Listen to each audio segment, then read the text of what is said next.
Dar es Salaam ni jiji la kelele, harufu za misosi na viatu vinavyotembea kwa haraka. Kati ya jiji hili la giza na mwanga, kuna mitaa ambayo watu huishi kwa ndoto zaidi ya hali halisi. Hapo ndipo tunakutana na Benedict na Said, vijana wawili waliokutana kwa bahati mitaa ya Tabata Segerea. Said alikuwa kijana wa kawaida kabisa. Alikuwa anauza maji barabarani, akisukuma troli na kulia, barua pepe baridi baridi, jua likiwaka juu ya kichwa chake. Wakati mwingine hakuwa hata na mia ya kula usiku, lakini moyo wake ulikuwa na ndoto kubwa, ndoto ya kutoka kwenye umasikini. Benedict, kwa upande mwingine, alikuwa tofauti. Alikuwa na magari, wanawake, pesa, kila kitu. Kijana huyo mweupe mwenye midomo ya pinki na nywele zenye mafuta alionekana kama mtu wa nchi nyingine. Walivyokutana, Benedict alimchukua Said kama dogo wake. Alianza kumpa vocha, nguo na mara nyingine hata hela ya kula.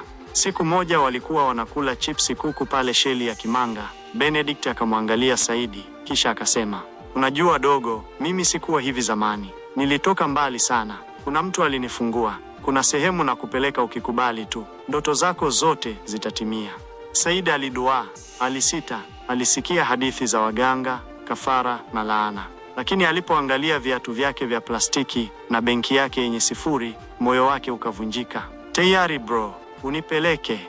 Walivuka mpaka maeneo ya Bunju usiku wa manane, kwenye nyumba iliyokuwa kama ghala la zamani. Mbele ya mlango alisimama mzee mfupi aliyefunika sura kwa kaniki nyeusi. Aliitwa Bwana Mnyusi. Alitazama Saidi kwa jicho la ndani na kusema, "Damu yako ni nzuri, lakini mafanikio ya kweli huja kwa kutoa kile kilicho chungu zaidi." Saida alitetemeka, akamuuliza, "Unamaanisha nini?" Bwana Mnyusi alichora mistari ardhini, akachukua yai jeupe na kumwambia, "Utalala na mtu ambaye damu yako inahusiana naye moja kwa moja. Ndiyo funguo ya mlango wa hazina yako." Said alikaa kimya. Alipoelewa kilichoonyeshwa, alianza kucheka kama mtu aliyepagawa. "Hapana, hiyo siwezi." Lakini usiku huo hakuweza kulala. Kichwa chake kilikuwa na sauti. Kila kona alipoangalia, aliona pesa, magari, nyumba. Na kila ndoto hiyo ilifungwa na sura ya mama yake mzazi, Mama Zena. Mama Zena alikuwa mjane, mwanamke mwenye akili, asiye na elimu kubwa lakini mwenye heshima yake. Alimlea Saidi toka akiwa mdogo hadi sasa. Alimpenda mwanawe kuliko nafsi yake. Usiku mmoja Saidi akamwambia, "Mama, naomba tuongee jambo moja la siri sana." Walikaa sebuleni, akamweleza kila kitu, kila uchafu na uzito wa ombi la mganga. Mama Zena alinyamaza kwa dakika 5, kisha akasema kwa sauti ya upole, "Kama hiyo ndiyo njia ya wewe kufanikiwa, mama yako yupo." Saidi alilia, alikataa, akasita, akasujudu. Lakini Mama Zena alimkumbatia, akisema, "Nilikuzalia kwa uchungu, sita kukuinua hata kwa uchungu zaidi." Na usiku huo wakalala pamoja. Baada ya wiki moja, biashara ya Saidi ilianza kubadilika. Alianzisha duka la simu Kariakoo.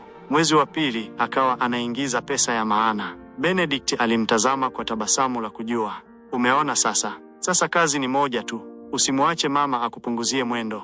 Lakini wakati Saidi alitaka kusahau tukio lile na kuendelea na maisha kama kawaida, Mama Zena alikuwa na wazo tofauti. Alianza kumpenda mwanawe kwa namna ya ajabu. Kila usiku alimuita chumbani, akisema, "Leo nimehisi vibaya, nisaidie nipone." Saidi alianza kuishi kwa hofu. Mwili wake ulikuwa kama wa mpunga unaovunwa kwa mikuki. Hakuwa na raha. Alianza kuepuka nyumbani, kulala kwa Benedict. Lakini kila usiku alisikia sauti ya mama yake akilia chumbani. Siku moja Saidi aliamua kujipa faraja ya kweli. Akampenda msichana mmoja mzuri aitwaye Naomi, msomi mcha Mungu wa kawaida. Alimletea nyumbani. Naomi alihisi kitu si cha kawaida. Mama Zena alipomwona msichana huyo, alitabasamu, lakini macho yake yalikuwa na chuki. Na usiku huo, Naomi alipokuwa akilala sebuleni, alihisi kitu kikimkaba shingoni. Alipoamka, aliona kivuli cha mwanamke kilichokuwa kikimwangalia kwa chuki. "Utakufa kabla hujamtenganisha na mimi." Saidi alipokuja, Naomi alilia, akamwambia, "Mama yako ananitaka nife Said. Kuna kitu si cha kawaida hapa." Saidi alijua, akamwambia Naomi aondoke. Akalia, akamtazama mama yake na kusema, "Kwa nini mama? Kwa nini unaniua polepole?" Mama Zena alicheka kwa uchungu. "Wewe ndiye ulinionja. Sasa unataka kunitema? Mimi ndiyo mlango wako wa mafanikio. Hakuna atakaye kuchukua kutoka kwangu."